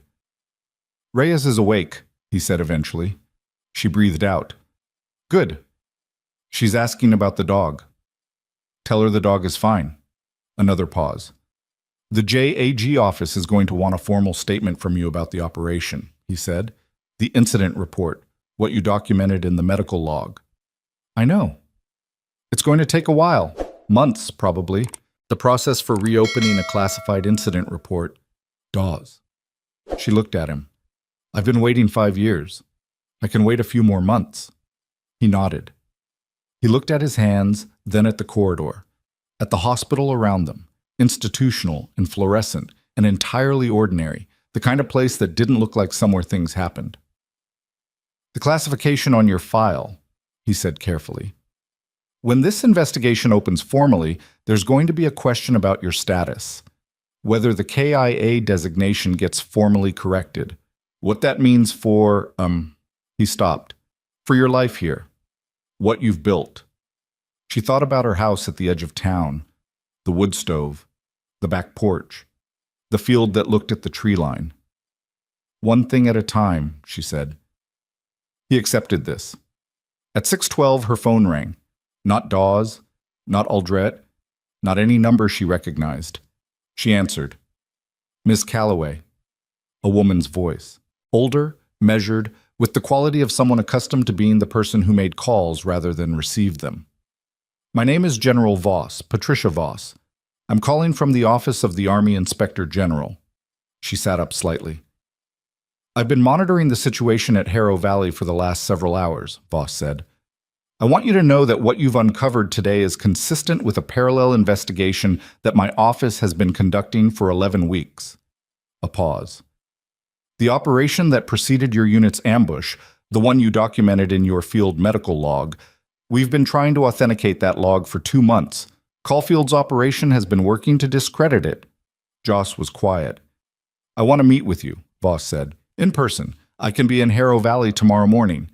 She looked at the corridor, at the fluorescent ordinary of everything around her. "Before you come," she said, "I need to know something." "Ask," Voss said. "The incident report. The KIA designation." She kept her voice level. "Was that Caulfield's operation, or did it go higher than him?" A silence on the other end that was the length of something complicated. "That," General Voss said, "is exactly what we need to discuss." She closed her eyes for 1 second. 1 second of something that was not rest, but was adjacent to it.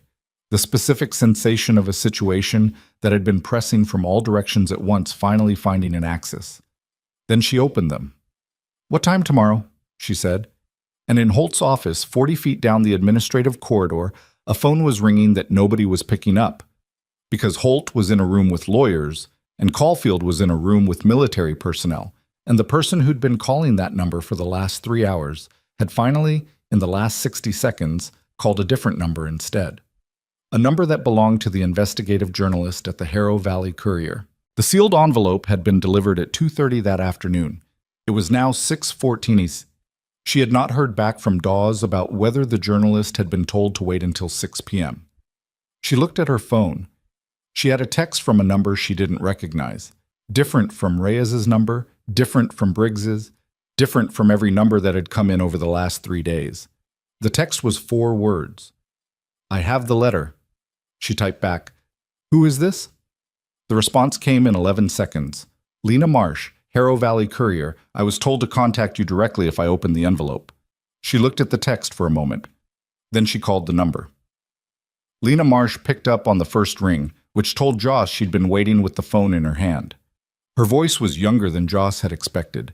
Mid-30s maybe, with the particular quality of controlled excitement that journalists carried when they understood the weight of what they were holding. "The envelope had documents," Marsh said. "A lot of them. Incident report, access logs, a field medical log that's..." She paused. "The field medical log describes injuries that aren't consistent with the incident report's account of the engagement. I've been in this business 12 years, and I've never seen anything like this. Who told you to contact me? Joss said. The person who delivered the envelope. Soldier. Young woman. She said if I opened it, I should call you before I called anyone else. A pause. She also said, and I'm quoting exactly, that the person who wrote the medical log had been listed as dead for 5 years and was currently sitting in Hero Valley Medical Center. Reyes. Reyes had set this up before the housing came down, before any of this mourning had happened, which meant she'd known the risk she was running, and she'd run it anyway. And she'd built a redundancy into the operation in case she couldn't follow through herself. 26 years old, post-op from emergency cranial surgery, and she'd already planned for her own contingency. Ms. Marsh, Joss said, how fast can you be at the hospital? I'm in the parking lot, Marsh said. I've been here for an hour. She didn't bring Marsh into the building immediately. She went out to the parking lot and sat in the passenger seat of Marsh's car. A practical choice, not a dramatic one, because conversations that mattered needed to happen somewhere without hospital security cameras. And she looked at the documents spread across the back seat, and she told the journalist what she was looking at and what it meant. She was precise. She was not comprehensive. There were things she couldn't say publicly and things that would need to go through Aldrete's process first. But she gave Marsh the architecture, the operation, the ambush, the incident report that said she was dead, Caulfield's cleanup effort, the Vantech authorization and the ventilation housing, and the soldier now recovering on the second floor who'd sent a warning text because she'd read a sealed file and understood what the contractor access meant. Marsh listened the way good journalists listened, without filling silence, without performing reaction, with a quality of attention that took everything in and filed it rather than immediately reaching for the emotional frame. The medical log, Marsh said when Joss finished. The injuries you documented, what do they indicate? That the personnel we recovered before the ambush had wounds consistent with a different engagement type than what was reported, Joss said. I'm not in a position to say more than that publicly right now.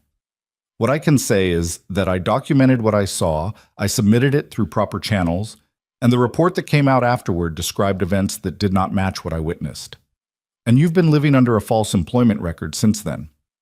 My credentials are legitimate, Joss said. My nursing license is real. The employment gap is the result of a classification order I wasn't consulted on and couldn't challenge without identifying myself. She paused. I've been treating patients at Hero Valley for 14 months. Nobody was ever at risk because of my background. The opposite is true. Marsh looked at her for a moment. The credential suspension, hospital administration initiated that. With pressure from Caulfield's operation, there's documentation. And the investigator, Caulfield, he's currently detained at the hospital. Under military investigative authority, yes. Marsh looked at the documents in the back seat. She was quiet for long enough that Joss could hear the parking lot, the ambient sounds of an ordinary Thursday evening in a Colorado mountain town, cars, wind, the distant sound of Route 9 traffic. I'm going to need time to verify what's in these documents, Marsh said. I won't publish without verification. I know, Joss said. I'm not asking you to publish tonight. I'm asking you to be ready when the verification comes through, because the Inspector General's office is sending someone tomorrow morning, and when that process opens formally, this is going to move fast. What do you need from me until then? Hold the story, Joss said, and don't let anyone take those documents. Marsh looked at her directly. I don't let anyone take my documents. There was something in how she said it that made Joss believe her. She got out of the car and went back into the hospital. General Voss arrived at 7:42 the following morning, which was earlier than tomorrow morning, which told Joss something about the speed at which the Inspector General's office had decided to move. She was a compact woman in her late 50s with close-cropped gray hair and the posture of someone who'd been in uniform so long that it had become structural rather than habitual. She came with 2 aides and no fanfare, and she met Joss in a conference room that was not Holt's conference room, a different one, on a different floor, which Aldrete had arranged specifically so that the geography of the meeting didn't carry the weight of the suspension proceedings. Dawes was there. Aldrete was there. Mercer had been asked and had come, sitting with his 6 pages of notes in front of him with the expression of a man who decided to see something through regardless of personal cost. Voss did not open with pleasantries. The operation in question, she said, setting a folder on the table, was authorized under a directive that has since been identified as procedurally irregular. The directive bypassed standard oversight review at 2 separate levels. The Inspector General's office has been investigating the authorization chain for 11 weeks. She looked at Joss. Your medical log was flagged during that investigation as the single most significant piece of first-person documentation we have. The problem was that the log was classified under the same order that designated you KIA, which meant accessing it to authenticate it required disclosing that you were alive, which created a conflict we've been trying to resolve through other channels. While Caulfield ran interference, Joss said, Caulfield was operating under the direction of 2 individuals in the authorization chain who understood that if your log was authenticated, their procedural violations became something considerably more serious. Voss paused. I want to be direct with you. Caulfield has been cooperating since approximately 8 o'clock this morning. He's provided names. The room was quiet.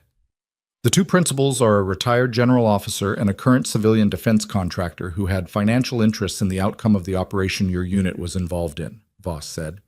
The contractor's name is Marcus Alden. He's been doing business with the DoD for 23 years. The general is a man named Whitford. He retired 14 months ago. The timing of his retirement is now of significant interest to us. Alden and Whitford, she didn't know the names. She didn't need to know them to understand the shape of what they'd built. The kind of arrangement that happened when money and rank occupied the same space for long enough that the boundary between them dissolved. The authorization for my KIA designation, she said. Who signed it? Whitford, Voss said. Countersigned by a JAG officer who has since been removed from service for unrelated conduct. She looked at Joss steadily. The designation is being formally vacated today. The paperwork is already in process. By the end of business, your personnel record will reflect your actual status. Joss sat with that for a moment. 5 years of being officially dead, reduced to paperwork processing time. She didn't feel what she'd expected to feel. She'd thought, when she imagined this moment, and she had imagined it, in the specific, careful way she allowed herself to imagine things that weren't certain, that it would feel like something breaking open. Relief, maybe. Or the particular exhale of a held breath released. What she felt was simpler than that. She felt like herself. Exactly herself. In a room, with paperwork moving through a system, and outside the window the same mountains that had been there yesterday. The hospital, Aldrete said, beside her. The credential suspension. Vacated, Voss said. As of this morning, I've spoken with the board's legal counsel. Okafor has resigned from his board position effective immediately. His cooperation with Caulfield's operation exposed the hospital to significant liability, and the board is aware of that. She paused. Mr. Holt will remain in his position, contingent on the cooperation statement he provided yesterday. The board's determination, not ours, Mercer said quietly from his end of the table. And the investigation into Caulfield's contractors? Vantech. Criminal referral is being made today, Voss said. The incident involving Corporal Reyes will be part of that referral. Mercer nodded once. He looked at the table. Then he looked at Joss with an expression she didn't have an easy category for. Not apology, not relief, something more complicated than either. The expression of a person who'd made a significant error in a long career and was trying to figure out what that meant about the career. Not as a dramatic revelation, just as a fact he was going to have to carry and work with. She understood that. She'd been doing it herself for years. Reyes was sitting up when Joss came to see her that afternoon. She was not supposed to be sitting up. Supermanium had made this opinion known clearly and recently, but she was the kind of person who treated medical instructions as serious suggestions, and she had arranged herself against the raised portion of the bed with the particular determination of someone who found horizontal positioning professionally undignified. She looked pale and had a significant bandage covering the surgical site, and when Joss came in, her face went through 3 things at once: relief, embarrassment, and the stubborn residue of someone who wasn't entirely sure they'd made the right call, even knowing the outcome. "Rook okay?" she said. He He's been asking about you, Joss said. In his way. Reyes almost smiled. It looked like it cost her something, but she did it anyway. Dawes told me about Voss, about the IG investigation. She paused. I found your file 6 weeks ago. We'd been trying to authenticate the log through back channels, and someone in records flagged your consolidated file as related. She looked at Joss directly, with the direct quality of someone young enough that honesty was still more instinct than calculation. I didn't know you were at this hospital until I ran the regional registry. When I saw Hero Valley come up, I wasn't sure if it was right, if we should bring Rook here. Dawes made that call, Joss said. He made it because I showed him your file, Reyes said, and because Rook needed care. Both things were true. She was quiet for a moment. I should have told you who I was. When I texted, I should have explained instead of just warning. If you'd explained, it would have taken longer, Joss said, and Caulfield was already in the lobby. Reyes looked at her. I'm sorry anyway. Joss sat in the chair beside the bed. Not Dawes' chair this time, a different one. The standard issue hospital chair that existed in every room in every medical building she'd ever worked in. She thought about how to answer that in a way that was true, and not too much. You built a redundancy, she said. You gave the envelope to Marsh before anything happened to you. You thought it through. She paused. That's not nothing. That's actually most of it. Reyes was quiet. The monitor did its quiet work. Outside the window, the mountains were doing the thing they did in early afternoon, the light moving across the upper slopes in a way that changed the color of everything gradually. Your log, Reyes said. The IG is going to use it? Yes. Whitford and Alden? Yes. Reyes breathed out, not with satisfaction, exactly, with the specific exhale of someone for whom an outcome they'd worked toward has become real enough to believe.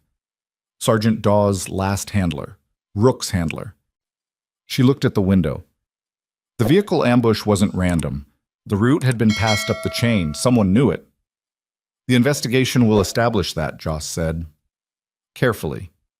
Because it was true, and because some things needed to be established through process rather than said in hospital rooms, not because the rooms weren't safe, but because the process was the point. Reyes understood this. She nodded once. Get some rest, Joss said. Subramaniam is going to come in here and make you horizontal again. I know, Reyes said. She's already been in twice. Joss stood. She was at the door when Reyes said, Calloway. She turned. For what it's worth, Reyes said, the log, what you documented, the way you wrote it, it's the most precise field medical documentation I've ever read, and I've read a lot of them. Joss looked at her for a moment. Do what Subramaniam says, she said. She left Reyes to her forced horizontality and went to find Rook. He was on the 3rd floor where they'd been keeping him, but when she came in, he was standing at the door with his nose near the gap, which told her he'd heard her in the corridor before she arrived. He was putting weight on the injured leg, which was ahead of where she'd expected him to be. She checked the dressing, palpated the tissue, watched his response to pressure. He stood through all of it, steady, and when she finished, he pressed his forehead against her sternum in the specific way he'd developed over the last 4 days that she had no clinical explanation for and didn't require one. You did good, she said to the dog. She was aware this was the kind of statement that would have sounded foolish to anyone listening. She said it anyway. The thing about Rook, the thing she'd understood from the first night kneeling on the ER floor with blood on her hands, was that he hadn't needed to be fixed. He hadn't needed a diagnosis or a protocol or someone managing his behavior from a safe distance. He'd needed someone to come close, to stop performing calm and simply be it, to know what grief looked like from the inside and not treat it as a problem to be solved. She understood that probably said something about her. She was willing to let it. The press piece ran 4 days later. Lena Marsh had verified everything she'd said she'd verify and had done it without cutting corners, which meant the story came out complete. The incident report, the KIA designation, the cleanup operation, the credential suspension, Caulfield's detention, the Inspector General's investigation, the names Alden and Whitford, who had by that point already retained legal counsel and were no longer commenting publicly on anything. The piece did not describe Joss as a hero. This was something she'd asked Marsh directly, and Marsh had agreed, not as a concession, but because it was the more accurate story. The piece described her as a veteran combat medic who had been officially declared dead to suppress evidence, who had rebuilt a civilian life under that suppression, and who had treated patients at a Colorado hospital for 14 months without anyone knowing what she'd survived. It described Reyes's hospitalization and Caulfield's role in the Vantec authorization. It described the field medical log and what it documented without specifying the details that were still under investigation. The paragraph Joss read twice was the one near the end, where Marsh wrote about the credential suspension, about the specific mechanism by which a military cleanup operation had used a hospital's own administrative process as a tool, had found one surgeon's concern about a nurse's unusual capabilities, and had shaped it into a weapon. The paragraph didn't excuse Mercer. It also didn't reduce him to the villain of a simple story, because he wasn't that, because most of the ways people caused harm were more complicated than that, and Marsh was a good enough journalist to know the difference. The story moved. National first, then broader. By the end of the first day, it had been picked up by 15 outlets. By the end of the second day, she'd stopped counting. She did not read most of it. Mercer found her in the break room on the evening after the piece ran, which was her second day back on shift. The suspension had been lifted formally, her privileges restored, and she had come back because the ER had patients in it who needed people who knew what they were doing, and she knew what she was doing, and that was still the whole reason she was here. He stood in the doorway of the break room with a cup of coffee and the expression of a man who had rehearsed something and was deciding whether to use the rehearsed version or throw it out. "I told Holt I won't participate in any process that affects your position here," he said. "Going forward, whatever review, whatever committee, I've recused myself entirely." "You didn't have to tell me that," she said. "I wanted you to know." He paused. "I also told him that if this department wants to keep functioning the way it should, it needs a charge nurse who actually knows what she's doing." He held her gaze. "I put your name forward." She looked at him. "You had 14 months of data," he said. "The dialysis patient, the Rook assessment, the way you ran the corridor with Reyes while I was still getting out of the OR." He set his coffee down with the deliberate care of a man making a point without dramatizing it. "I spent 14 months not seeing what was in front of me. I can't get that back. What I can do is stop wasting whatever's left." This was the most honest thing Elliot Mercer had said to her in 14 months, and it had the specific imperfection of something unrehearsed, slightly uneven, not quite landing the way he'd intended, real in the way that most things were real, which was to say incompletely. "I'll think about it," she said. He nodded. He picked up his coffee and left. She sat with her own coffee, which had gone lukewarm, and thought about charge nurse rotations and staffing schedules, and the specific satisfaction of work she was good at in a building she'd chosen for reasons that had turned out to be more complicated than she'd understood when she chose it. Outside the break room window, Hero Valley sat in its mountain dark, the way it did every night, ordinary and cold and entirely itself, the kind of place that didn't look like somewhere things happened, and kept being that way regardless. 2 weeks after the story ran, Aldrete's office filed charges. Marcus Alden and retired General Whitford were indicted on charges that included conspiracy to obstruct a federal investigation, fraudulent alteration of official military records, and conduct related to the contractor access that had put Reyes in a hospital bed. The charges were public. The indictment documents were public. They ran in the same outlets that had carried Marsh's piece, and the names sat at the top of the stories in a way that names tended to sit when they'd been building toward exactly this for a long time. Caulfield accepted a cooperation agreement. The terms were not public, but Aldrete described them to Joss in a call as significant, which she understood to mean he'd traded everything he had for the reduction he'd gotten, and what he'd had was enough to bury Alden and Whitford to a depth they weren't coming back from. Okafor's board resignation was followed 2 weeks later by a civil lawsuit filed by the hospital against the estate of his consulting firm for damages related to the credential review. Joss was named as an injured party. She was not seeking damages. She'd told Aldrete this clearly, but the lawsuit moved forward on the hospital's behalf, which was a different thing and she led it. Holt was required to complete a board-mandated governance training and issue a formal written acknowledgement of the Vantech authorization failure.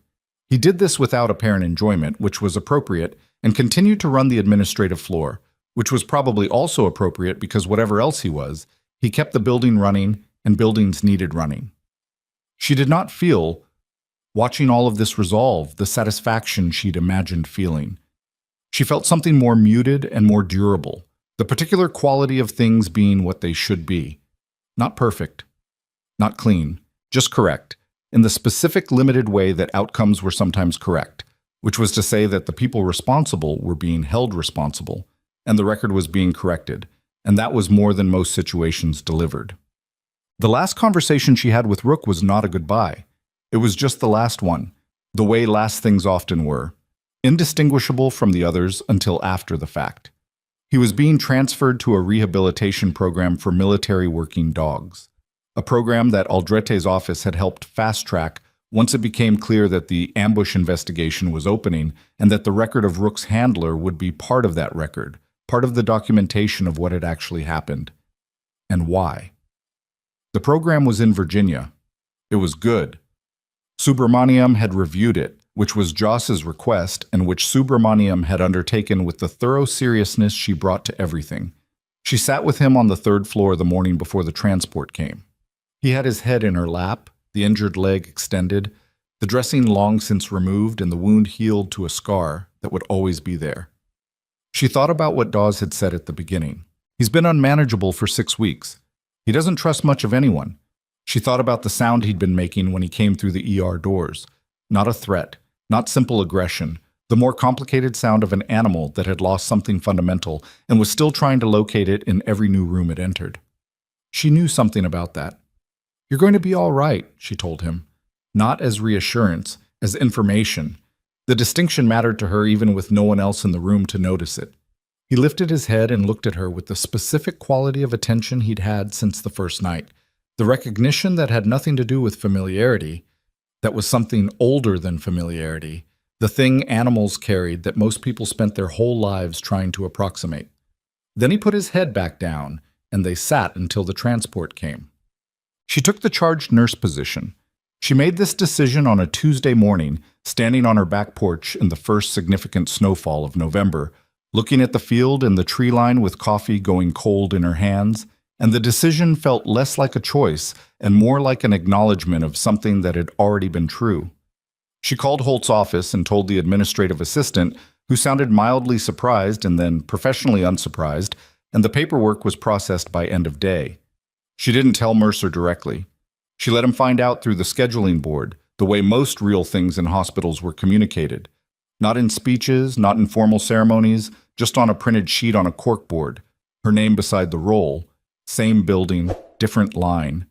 He passed her in the corridor 2 days later and gave her a single nod that contained, she thought, about 12 things he wasn't going to say out loud, which was the correct number. She nodded back. Travis, when he found out, brought coffee to her station at the start of shift and didn't say anything either, just set it down, which was the right call because they both would have been embarrassed by more than that, and embarrassment was wasted time. She drank the coffee. She started her shift. The thing that nobody tells you about surviving something, and Joss Calloway had survived things that most people didn't have language for, is that survival isn't the end of anything. It's just where you find out what you're going to do next. Some people spent years waiting for the surviving to be enough, for the mere fact of still being present to constitute a life. She'd done that. She understood it. She also understood it wasn't a permanent condition, that at some point the surviving had to give way to something more active, more chosen, more difficult than simply continuing. She had been underestimated for 5 years.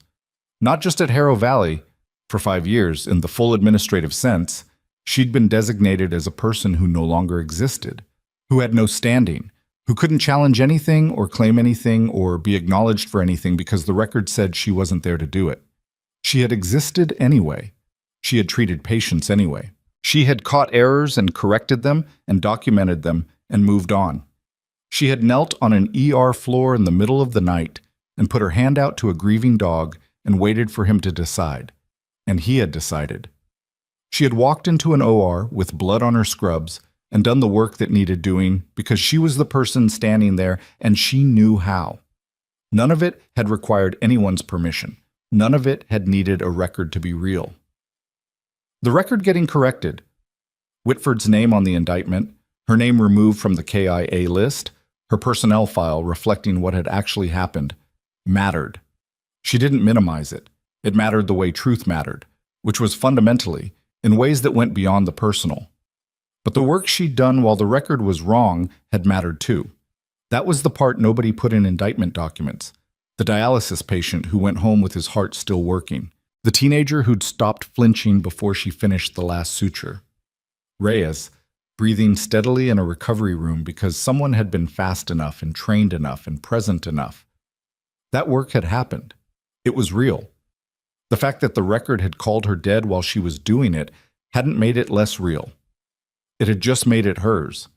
She stood at the charge nurse station on a Wednesday morning, 11 days after her reinstatement, with a roster of patients and a shift to run and the particular sound of an ER building toward its daily volume. And she felt, not peace, not the clean cinematic resolution that didn't actually exist, she felt functional, purposeful, grounded in something that had been tested from every direction and had held.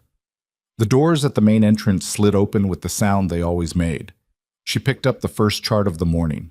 She went to work.